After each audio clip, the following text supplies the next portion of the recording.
Hey everyone, Mandy and Mike here. So today we are going to get into the difference between a big block and a small block. Well, the big block's just bigger, right? I don't know. I think so. Maybe. I mean, seems pretty simple. Oh, all right. That's all we need to do. Okay.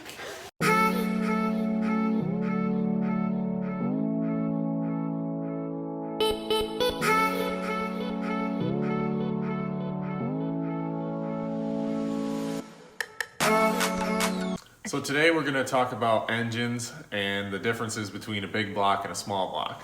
So here we have the block for a small block. And in engines, for racing purposes, you're trying to make horsepower. Horsepower is a calculation based off of torque, which comes from your displacement. And your displacement is a calculation between your stroke of the crank, how far the piston moves up and down each stroke, and your diameter of the bore, the size of the piston. So the larger the piston or the longer the stroke, the more torque your engine will make. It's that easy. The problem is with a small block, you can only go so big on the bore and so big on the stroke before the pistons are touching each other, or there's just not enough room for the crank to swing inside the block. So they came out with big blocks. Big blocks allow a much larger stroke crank and a much larger bore, so you can make more torque. So many of you fans who watched the modifieds on the track have heard of, that guy's running a small block or that guy's running a big block. Now I'm going to show you underneath the body what they look like. So here's a spec 358 small block. So if there's multiple classes running at the same time, typically these get the lightest weight break. They put out about 580 horse. They have a spec intake, spec cylinder heads, spec headers, and about 358 cubic inch. So when I say spec, I mean that when everybody buys these cylinder heads, they're all the same.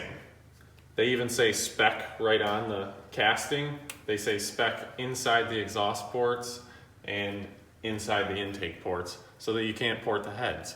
So that way everybody has the same cylinder heads, the same intake. They have the same style and size header tubes.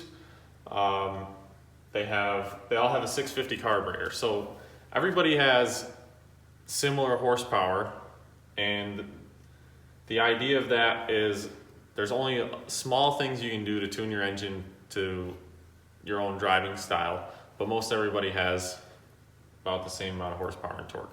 The next class would be ported small block. So ported means that this cylinder head doesn't have to be spec. You could go buy some other brand cylinder head. You could take this cylinder head and port it out. You can run any kind of header you want. You can run the swept-back headers. You can run tri-Y headers. But everybody still has to run a muffler. You can port the intake. Usually with the ported small blocks, you can run a bigger carburetor, usually like a 750 or an 850. The ported small blocks often are allowed to run a dry sump, so you'd see the external oil pump with the lines just like the big block has. So there's a lot of confusion in the grandstands for the fans to watch, and they can't really see the engines under the body. So here you can kind of see the difference between a small block and a big block. So here we have a big block. It's much larger larger cylinder heads, larger intake, larger headers. A big block will typically have a displacement rule of 467 cubic inch, and they make about 750 foot-pounds of torque and mid 800s in horsepower, like 850 horse or so. Because the big block is bigger, it typically weighs another 100 pounds or so more than the small blocks. So with that, the whole car, when the car is weighed after the races, normally the big blocks are 100 pounds heavier on the scales than the small blocks. So when they set up the weight classes, that's the reason why, because the big blocks are just heavier as it is, and they make more horsepower, so they're trying to slow them down a little bit to let the small blocks keep up. So here is a small block. Here is a big block. So I hope you guys enjoyed that. I hope you learned a little bit something between the difference of a big block and a small block. So make sure to hurry up, we gotta Like close the out. video. Subscribe to the channel. And come back next time. Oh, you forgot to subscribe to the newsletter. Oh yeah, the newsletter. Okay, see you guys.